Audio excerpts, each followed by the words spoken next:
Now you're playing. All right, gang, if Asa stops trucking things up. What was that? What was that, Levi? All right, so the goal here is, long story short, I want to make these. These are called slide rules, and I think in the future I will do a video explaining them, but let's do a simple calculation on this one I made by hand. This here is the distance of log 2, and if we want to multiply 2 by 2, we could take this distance of log 2 plus this distance of log 2, and we get the distance of log 4, meaning 2 times 2 is 4, or we could do 3 times 2 is 6, or we could do 2.5 times 2 is 5, etc., etc. You can do math with that. So for a long time, I've been thinking out, how do I make these log scales nice and accurate, not just, with my hand, because as you can see, they don't line up perfectly. It's not great. So I was at work, and I thought of this thing, which is not a very clear picture, but we're going to make it out of Legos, and then I'll show you what's in my head. Okay, here we go. We're getting somewhere. This isn't the final product, but this is a product. All right, so what it is here is as you rotate this crank, it moves that very slowly, and eventually I'll have a thing here that'll hold the pen, so that way you can make precise marks. And since you need 8 rotations of this for 1 rotation of the wheel, you can get much finer control over how far the paper is, so hopefully the marks are better. We're actually making progress on it like thus, and I even made a dial for it, although I will deal with that later because it is getting late. And since I don't have to make this video for tomorrow, you'll probably see some stuff from the day after today.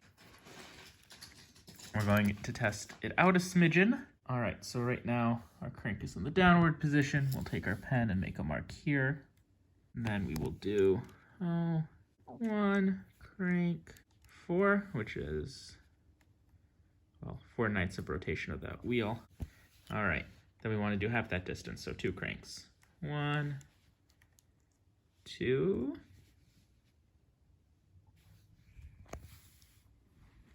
And then half of that, so 1.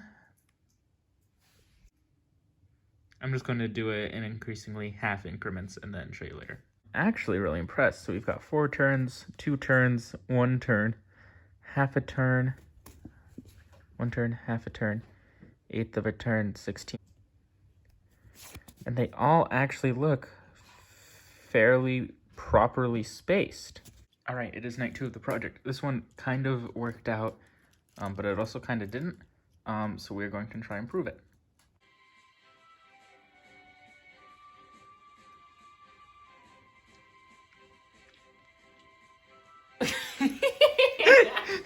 Here's the puppy.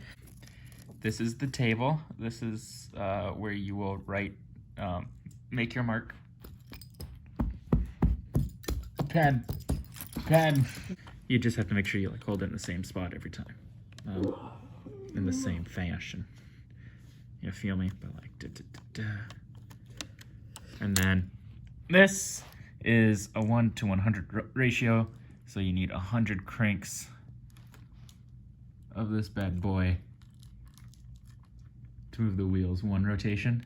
So you can move this paper very slowly through it and then make marks on it. And then what I can do is I can do calculations to say, oh, I want to make this scale. If I want to make a logarithmic or a linear or any type of scale, and I will know the subdivisions of how many turns on the crank to move the paper that much and then make those marks. And this will help me make slide rules because everyone wants slide rules, right, Asa? Yay! Slide rules! Asa, do you want to show me your notebook? Yeah. You made notebooks too. Made notebooks. Mine says postcard on the front. Open it up. It's very cool. Check it out. Model it for us. Emma did some calligraphy. Sleek and beautiful. Here's the first thing I wrote in it. Merry late Christmas and happy new book, because I thought I was quirky. I'm not. Cool. It's rad. The goal with this machine is to make little paper slide rules that can fit in those notebooks. Because everyone knows if you have a notebook made by American Lettering and Computing, you need a slide rule to go in it. Yeah, because you gotta have the lettering and the computing part in one place. Asa, you're sitting right next to me, but I will also see you Monday. Yeah.